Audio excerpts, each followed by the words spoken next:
मुद्दा है ये विकास को लेकर नहीं है, किसने कितना काम किया, कम किया, ज्यादा किया, इस बात को लेकर नहीं है।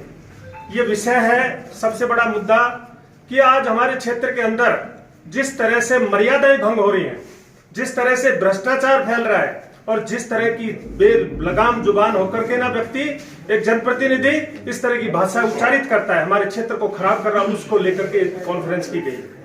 कल आपको पता होगा कि हमारे विधायक, भूल चूक में बड़े हुए विधायक बलजीत यादव ने अलवर के अंदर प्रेस कॉन्फ्रेंस में जिस तरह से थूक वगैरह है और जिस तरह से गंदगी फैलाई है और जिस तरह से गलत शब्द बोले हैं, वो बहुत ही शर्मसार करने वाले शब्द हैं। एक संत महात्मा पर और 20 लाख लोगों द्वारा चुने हुए जनप्रतिनिधि के ऊपर जिस तरह की अभद्र टिप्पणियां की हैं, ये बड़े शर्म की बात है और 20 लाख मतदाताओं के मुंह पर तमाचा है। इस तरह की भाषा बोलना एक जनप्रतिनिधि के ऊपर, और वो भी एक जनप्रतिनिधि। मैं कहता हूं बेशर्मी की हद होगी। ऐसा बेशर्म विधायक हमने नहीं देखा जिसने साधु संतों की मान मर्यादा को ताक पर रख दिया, बहन बेटी की इज्जत को खराब कर दिया और मन चाहे जिसके जैसे गुरुजन हो तो उनको अपमानित किया है। किसी को नहीं बख्शा इस आदमी ने। यह आदमी जनप्रतिनिधि कहलाने योग्य नहीं है। इसको आप और विधायक महोदय कहने का इसको राइट नहीं है, इसको सुनने का। मैं कहता हूं इसको तू तबाक से बोले। जो व्यक्ति एक साधु संत के बारे में इस तरह की अभद्र टिप्पणी बोल सकता है, उसको कैसे बर्दाश्त करेंगे? कौन होता है ये चरित्र प्रमाण पत्र जारी करने वाला? महाराज जी का चरित्र प्रमाण पत्र जारी करने का इसका अधिकार क्या है? पहले इसका स्वयं का चरित्र देखो। इसका चरित्र तो वही उजागर होगा जब इसने संत महात्मा को भाई बालकनाथ कह के बोला, वही उसका चरित्र जाहिर हो गया। इसका चरित्र उस समय जाहिर होगा जब जिसने इसके परिवार को और बहन बेटियों को उस महात्मा से लपेट दिया। ये इसका चरित्र है। इसने इस तरह की बातें बोली है जो बर्दाश्त करने के लायक नहीं है। इस आदमी ने कहा कि बुआ जी का वो है। अरे तेरे को बेशरम पता ही नहीं है, बुआ जी तो 30 साल से है वहां, महाराज जी तो 5 साल से आए हैं। तू बहन बेटी और बुआ फूफाओं को लपेट रहा है और ईमानदार है, साधु संत है, जिसने चोला वस्त्र पहन लिया, वो निश्चित रूप से पूजनीय है, वंदनीय है। प्रधानमंत्री और राष्ट्रपति और मुख्यमंत्री तक उसको झुककर प्रणाम करते हैं, लेकिन इसने तो बेहद बेशर्मी की सारी मर्यादा लांघ गए।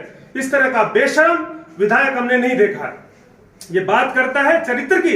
इसका चरित्र तो उस समय उजागर हो गया था जब ये कांग्रेस की टिकट मांग रहा था। टिकट कटा तो मंच पर बांग मार मार कर रोया ये आदमी और कांग्रेस को गालियां दी, और 10 दिन बाद में ये व्यक्ति दुख को भूल गया और दुख को भूल करके ना मोटे पैसा लेकर सरकार को समर्थन दे दिया। अरे 10 दिन में ये है तेरा चरित्र, तो ये है संत महात्मा का चरित्र, तू क्या गिनाएगा? उसके बाद में सरकार जब हिली बीच में तो समर्थन मांगने के नाम पर इसने मोटा पैसा लिया, समर्थन देने के नाम पर।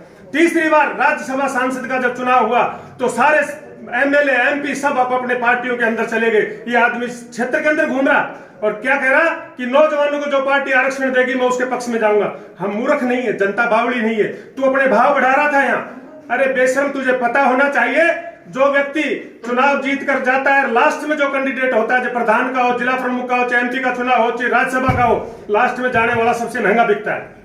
राज्यसभा के चुनाव में सबसे मोटा पैसा तूने ऐठा और खुद अपने मुंह से कह रहा है कि आम विधायक को 60 करोड़ रुपए दिए हैं, तो तेरा तो रेट और भी महंगा हुआ होगा। तू सबसे लास्ट में गया था।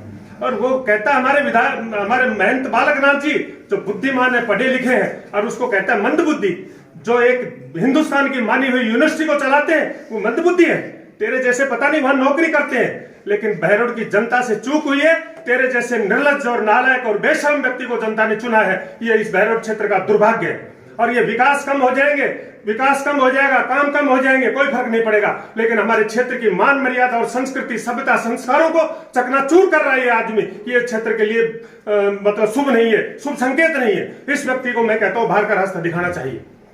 और एमपी साहब के बारे में बोलता है कि वो लोग कहते हैं कि वह गायब हो गए। हम देखते हैं रोज आए दिन एमपी साहब का हमारे वहां दौरे लगते हैं गांव के अंदर, जन सुनवाई करते हैं और एक एक आदमी की आत्मीयता से बात सुनते हैं और उनका समाधान करते हैं। ऐसी बेशर्मी की हद है। वो आदमी बार बार कहता है और कहता है जिला बनवाने के लिए तू ईंट सेट बजा देगा। अरे 4 साल में तेरे से ईंट सेट नहीं बची जब सरकार तेरे कब्जे में थी। अब सरकार का पतन होना तय है तो अब तू ईंट सेट बजाएगा। तूने सौदा कर दिया उसका, बहरोड का, ले जाकर कोटपुतली के नेताओं के सामने सरेंडर होकर लिखकर दे दिया। तूने मोटा माल कमाया है। यहाँ किसी कर्मचारी को नहीं बख्शा, किसी अधिकारी को नहीं बख्शा। बिस्पुड़ी गांव की 70 बीघा जमीन है। उस जमीन के अंदर इनडायरेक्ट रूप से इसका हिस्सा है, बिना लागत के हिस्सा है। गांव को बर्बाद करने पर तुला हुआ है।